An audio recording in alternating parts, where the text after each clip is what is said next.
ሚስጥር አለኝ የነገርኳት። እባካችሁን ከስድባችሁ ከወቀሳችሁ ከዝልፊያችሁ በፊት ልናገር የፈለግኩትን ነገር እስከ መጨረሻ መስማት ግዴታችሁ ነው። ከዛ በኋላ የፈለጋችሁትን ነገር ማለት ትችላላችሁ። አሁን የማነሳው ኢሹ በጣም ሴንሲቲቭ ከመሆኑ የተነሳ ሰዎች እንዲህ አይነት ጉዳይን በጆሮአቸው መስማት የማይፈልጉም። ስትቃወሙ ዝም ብለው ብቻ በደመ ነፍስና በጭፍን እርገጠው ፍለጠው አይነት ነገር ነው ውሳኔያቸው የሚሆነውና ትላንትና ቆላ ደባ ላይ ሆነ ስለተባለው ጉዳይ ላወራ ነው። ስለዚህ ጉዳዩ ምን እንደሆነ ሳትሰሙኝ ገና ስድባችሁን እንዳትጀምሩ። ምክንያቱም ይሄን አይነት ነገር ስለማቅ ነው ምን እንደሚባልና በመጀመሪያ ደረጃ ብፁዕ አባታችን የተናገሩትን ንግግር ላሰማችሁና እኔ ደግሞ ቀጥላለሁ። ይህንን ቪዲዮ ተመልከቱ። አሁን ገበያው ቤተ ክርስቲያኒቱ ላይ እየደራ ነው፣ ከፍም እያለ ነው። እንደውም ፐርሰንት አለበት። እነ ሊቀ ሊቃውንትን እዚህ የጠየቅኩኝ ዛሬ እየጠራን ነው እንደዚህ ሲሉኝ ፐርሰንት በሚለው ሕጋችሁ ነው ወይስ የዕለት ምግብ ማደሪያ በመክፈል? ይሄ ነው ጥያቄ። ግድ የለም ግን በፐርሰንት 40%፣ 50%፣ 60% የሚል በጆሮ የሽው የሚል ነገር አለና እንደዚያ ከሆነ እንዳትሞክሩት። የእሳቸውን ንግግር ቀድሜ ያሰማኋችሁ ይሄንን ነገር እኔ ብናገረው ልትሉኝ የምትችሉትን ነገር ስለማቀው ነው። ምክንያቱም እንዲህ አይነት እውነታ ለማውጣት ሲሞከር የሚባለው ነገር ለማሸማቀቅ ተልኮ አለህ ምናምን ነው የሚባለው እና በመጀመሪያ ደረጃ የራሴን ሃይማኖት ልንገራችሁ። እኔ የኦርቶዶክስ ተዋህዶ እምነት ተከታይ ነኝ። የምናገረውም ነገር ስለ ሰው ሃይማኖት ስላይሆን ስለ ራሴ ሃይማኖት ነው። ትላንትና የቅድስት ኪዳነ ምሕረት ምስል በዛፍ ላይ ታየ ተብሎ በቃ ሚዲያው ሁሉ የሚያወራው ስለዚህ ምስል ነውና ይህንን ምስል ሁሉም ሰው እውነት ነው ብሎ ከማመኑ የተነሳ በዛሬው ዕለት ከተለያየ አቅጣጫ ስፍራው ጠጠር መጣያ እስኪያጣ ድረስ ሞልቶ ነበር። አሁን ላይ ቤተክርስቲያን ትልቅ የመነገጃ ቦታ ሆናለች ያሉትን ንግግር አሁን ከዚህ ጋር ላገጣጥምላችሁ ነው። ይሄ ተግባር ሆን ተብሎ የተወሰኑ አካላቶች ይሄንን አይነት ነገር ፈጥረው ነው። በነገራችን ላይ ዛፍ እኮ በተፈጥሮ የተለያየ አይነት ቅርጽ ያለው ዛፍ አለና ይሄ ዛፍ ምናልባት በቀን ላይ ብታዩት እንደዚህ አይነት ምስል አያሳይም። አሁን ምሽት ላይ የሆነ ሻማ ምናምን በርቶ ስትመለከቱት እንደተባለው የቅድስት ኪዳነ ምሕረትን አይነት ምስል ሊታይበት ይችላል። በቃ የሆነ የሚመስል ነገር ለምሳሌ ጨለማ ቦታ ላይ እኮ የሆነ ሻማ ነገርን ብታበሩ ዛፉም ቅጠሉ ራሱ ግርግዳ ላይ የሆነ አይነት ቅርጽ ሊሰራላችሁ ይችላል። ቅድስት ኪዳነ ምሕረት ሰማይ ላይ ታየች ቢባል እንኳን ምናልባት ያ ነገር ሊያሳምን ይችላል። ምክንያቱም ፈጣሪም ሆነ እንደዚህ መላእክትም ሆነ ቅዱሳን ለተወሰነ ሰዓት ተገልጸው ከዛ ሊሰወሩ ይችላል። ያ ደግሞ ሰማይ ላይ ያም ደግሞ ምንም አይነት የሰው ንክኪ የሌለበት ነገር ስለሆነ ነው። ሰማይ ላይ መዝራት አይቻልም፣ ወይም ደግሞ እናንተ በእጃችሁ ልትቀይሩት የምትችሉት ነገር አይፈጠርም። ስለዚህ ሰማይ ላይ ታይታ እንደ ተአምር ቢወራ ያ ሊያስኬድ ይችላል። ነገር ግን ዛፍ ላይ እንዲህ አይነት ተአምር ታየ ብሎ መናገር ማለት ግን ትልቅ የንግድ ሲስተም እንደሆነ ልነግራችሁ ፈልጋለሁ። ይሄንን ለምን አልክ እንዳትሉኝ በመጀመሪያ ደረጃ አሁን ታየ የተባለውን ዛፍ ቀረብ አድርጌ በደንብ ግልጽ በሆነ መንገድ ዛፉን ላሳያችሁ። ተመልከቱት። ይህንን ዛፍ ነው እንግዲህ እንደዛ ብለው ያስወሩበትና የዚህ ሲስተም ዋነኛ መንስኤው ምን እንደሆነ ታውቃላችሁ? የተወሰኑ አካላቶች ስማርት በሆነ ወይ የንግድ ሲስተም ነው የፈጠሩት። ህዝቡ በጭፍን ዝም ብሎ እንደሚነዳ ያውቁታል፣ በተለይ ሃይማኖታዊ ጉዳይ ላይ። ይሄ ጉዳይ ካልኩት ነገር ጋር ምን ያህል እንደሚዛመድ አሁን በደንብ ላስረዳችሁ። ይህ መረጃ ከተሰራጨ በኋላ ትላንት ማታ ላይ ከሁሉም የሀገሪቷ ክፍል ህዝቡ ይሄንን ተአምር ለመመልከት እዚህ ቦታ ጋር እንደምታዩት ነው። ጠጠር መጣያ የሚባል ነገር አልነበረም። አያችሁ፣ ይሄ ሰፋ ያለ የሎጂስቲክ ትስስሮች አሉት። አሁን ሰው ወደዚህ ቦታ ለመምጣት እንግዲህ ከየአቅጣጫው ትራንስፖርት በሚይዝበት ሰዓት ያ የቢዝነስ አይዲያ ነው። ወደዚህ ተአምራዊ ቦታ ለመሄድ የምትፈልጉ ምናምን ቢባል ሰው በሙሉ መሳፈር ይጀምራል። እና አይታችሁ ከሆነ የጉዞ ማህበራት ነን ብለው በየሳምንቱ እዚህ ገዳም እንወስዳለን በሚል በዛ ስንትና ስንት ብር የሚበሉ ሰዎች አሉ። በቃ ሰው የሆነ ነገርን ሲያይ እንዴት ምናምን የሚል ነገር አይጠይቅም። ለዛውም በዚህ ዘመን አሁን ያለንበት ዘመን የሆነ ነገር ስትሰሙ እንዴት ምናምን ብላችሁ መጠየቅ አለባችሁ። ነገር ግን ሃይማኖታዊ ጉዳይ በሚሆንበት ሰዓት ግን እንዲህ አይነት ነገር መጠየቅ ያስፈራል። ምክንያቱም ትችቱን ስለምንፈራ። ለዛም ነው በመግቢያዬ ላይ ትችታችሁ በፊት ልናገር የምፈልገውን ስሙኝ ያልኩት። አሁን ራሱ ሳይሰማኝ ማዕት ሰው እየሰደበኝ እንደሆነ አውቀዋለሁ። ይሄ የቢዝነስ ዝርጋታ ነው ያልኩበት ምክንያት ደግሞ ሌላኛውን ምሳሌ ልስጣችሁ።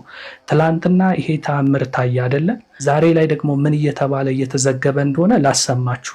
ይህንን ቪዲዮ ተመልከቱ። እጅግ አስገራሚ ነው። አስገራሚ ጸበል መፍለቁ እየተገለጸ ይገኛል። ትናንት ማታ በጎንደር በምስራቅ ደንቢያ ወረዳ ቆላድባ ከተማ በዋርካው ላይ እንግዲህ የታየው የቅድስት ኪዳነ ምሕረት ተአምራዊ ምስልም በርካቶችን እያነጋገረ ነበረ። አሁን ደግሞ እንግዲህ ሌላ እጅግ የሚያስገርም ተጨማሪ ተአምር መከሰቱ ነው እንግዲህ የተነገረ የሚገኘው።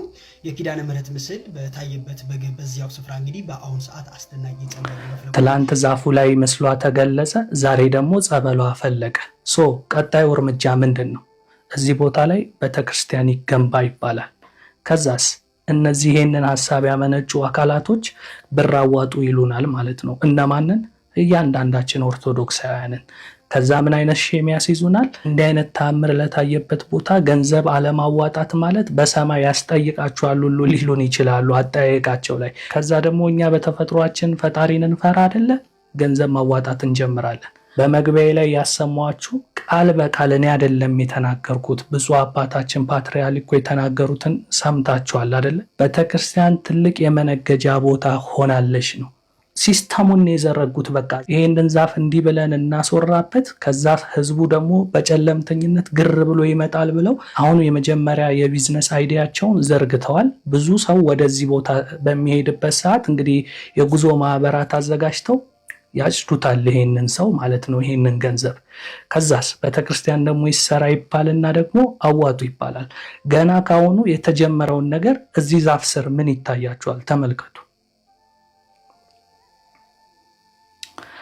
እንግዲህ እንደ ጣዖት ገንዘብ እየተዋጣ ነው። ዛፉ ስር እየተደረገ ያለውን ገንዘብ ኪዳነ ምሕረት ናት የምትወስደው? ይህን ጥያቄ እስኪ በግልጽ መልሱልኝ። ይህን ብር ኪዳነ ምሕረት ናት የምትወስደው? ማን ነው የሚወስደው? ይህን ብር ሰዎች ናቸው የሚወስዱት። ለምናቸው? ለግል ጥቅማቸው። በቃ ኃይለኛ ንግድ ነው የተያዘው ነው የምላችሁ። እና ህዝቡም ደግሞ እንዲህ አይነት ነገር አይጠይቅም። ቅድም ባልኳችሁ መሰረት በጣም ይፈራል ማለት ነው። ይሄ አንድና አንድ የሚታይ ነገር ነው። በቃ ሆን ተብሎ የተዘረጋ ሲስተም ነው። ብር የሚወሰድበት አይነት ሲስተም ነው። እንግዲህ በየሶሻል ሚዲያው ላይ ከዚህ በፊትም ታያላችሁ። የሆነች ገዳምን ያሳዩና በጎጆ ቤት ትልልቅ አባቶች መናኞች፣ በቃ ዓለማዊ ነገር በቃን ያሉ ሰዎች ያማረ ቤት ፎቅ ቤት ወይም ደግሞ በግንብ የተሰራ ነገር የማይመቻቸው በደሳሳ ጎጆ ውስጥ ሆነው ፈጣሪያቸውን የሚያመልኩ ሰዎች አሉ። እነዛ ሰዎች 5 ሳንቲም ከሰው የሚጠብቁት ነገር የለም። ምግባቸውን እንኳን የሚያዘጋጁት እዛው ጫካ ውስጥ የሆነች ነገር እየዘሩ ለሆዳቸው ብለው ሳይሆን የሚበሉት እንዳይረባቸው ያህል እንጂ የሚበሉት እኛ እንደምንበላው ጠግበው እንኳን አይበሉም። ያንን ግን አጥተው አይደለም እንደዛ የሚያደርጉት። እነሱ መናኞች ናቸው። ከፈጣሪያቸው ጋር ብቻ መገናኘት የሚፈልጉ እንጂ በጥሬ ገንዘብ እንኳን የማይፈልጉ ወይም የተለየ ምቾት የማይፈልጉ ሰዎች አሉ። ታዲያ እነዛን ሰዎች በጸሎት መሃል ማለት ነው ወረድ ብለው የሆነ ተራራማ ቦታ ላይ ያቺን በቪዲዮ ይቀርጹና እዚህ ገዳም ውስጥ ያሉ አባቶች መነኩሴዎች በጣም ተቸግረዋል ምናምን ብለው ድንጋይ እንደዚህ ይዘው እነዚህ አባቶች እነዚህ መነኩሴዎች እንደዚህ ተቸግረው እኛ ግን በተደላደለ በአማረ ቤት ውስጥ እየኖርን ነው፣ ይሄ ያዛዝንም ክርስቲያን ወገኖቻችን ምናምን ብለው ቀውጥ ያረጉታል። ታዲያ እኛ ደግሞ ሮሮ አይደለን? ስንትና ስንት ሚሊዮን ብር ነው የምናዋጣው። ያ ማለት ከኔ 100 ብር ሊሆን ይችላል፣ 1000 ሊሆን ይችላል ማዋጣው። ማዕት ምዕመናን ያ ብር ሲሰባሰብ ኢን ሚሊየንስ ነው የሚመጣው። አንድ ነገር ልንገራችሁ፣ የ100 ብር ቻሌንጅ ተብሎ ኦርቶዶክሳውያን በሚሊዮን የምንቆጠር ነን አይደለ? 100,000 ሰው 1,000 ብር ቢያዋጣ ነው የምላችሁ ኢን ሚሊየንስ ነው የሚመጣው። ስትመጡ ካልኩሌት አድርጉት ራሳችሁ ብሩን። ታዲያ በታዋቂ ቲክቶከሮች፣ አርቲስቶች እንዲሁም በተለያዩ ሰዎች እንዲህ አይነት ቪዲዮዎች ሲሰሩ ኢትዮጵያ ውስጥ ያሉ ሰዎች ብቻ ሳይሆን ከየዓለማቱ ግማሹ $100 የሚልካለ፣ $500 የሚልካለ። ያ በኢትዮጵያ 20,000 15,000 ምናምን ነው የሚመጣው ያ ብር። አንዳንድ ሰው ደግሞ በግሉ 1 ሚሊዮንም ሊሰጥ ይችላል፣ ለቤተክርስቲያን ስለሆነ ለፈጣሪ ሰጠው ብሎ ስለሚያምን።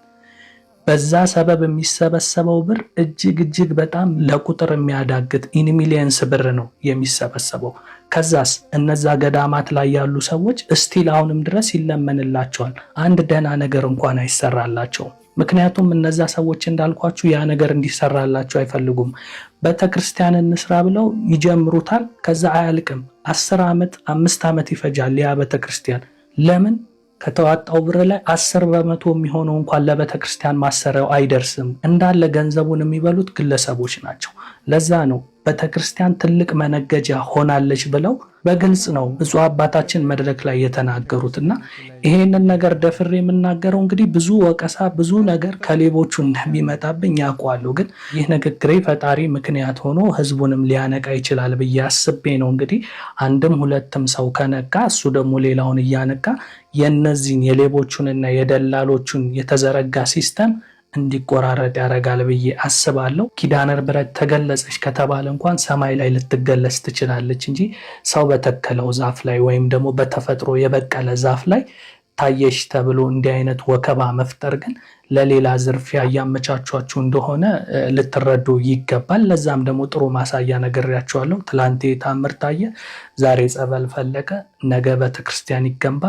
ገንዘብ ታዋጣላችሁ። ያ የታወጣው ገንዘብ ደግሞ ቤተክርስቲያኑ አይገነባበትም። ይገነባበታል ተብሎም ከተጀመረ ቤተክርስቲያኑ የዛሬ 5 እና 10 ዓመትም አያልቅም። በየጊዜው ብር አምጡ ይሏቸዋል። እነሱ ግን ያንን ኪሳቸውን ያደልቡበታል። ይሄ እየመረራችሁ የምትውጡት ሀቅን የተናገርኩት። እኔ ከዚህ በላይ የምጨምረው ሌላ ሀሳብ የለም። ሀሳቤን ለምትረዱኝ ከወዲሁ አመሰግናችኋለሁ። ሀሳቤን ሳትረዱኝ ግን ተቃውሞና ስድብ ለምታነሱ ሰዎች ደግሞ ፈጣሪ ልቦና ይስጣችሁ በሚል ይህንን ቪዲዮ ቃጫለሁ። የእናንተ ወይላ ነበርኩ። መልካም ጊዜ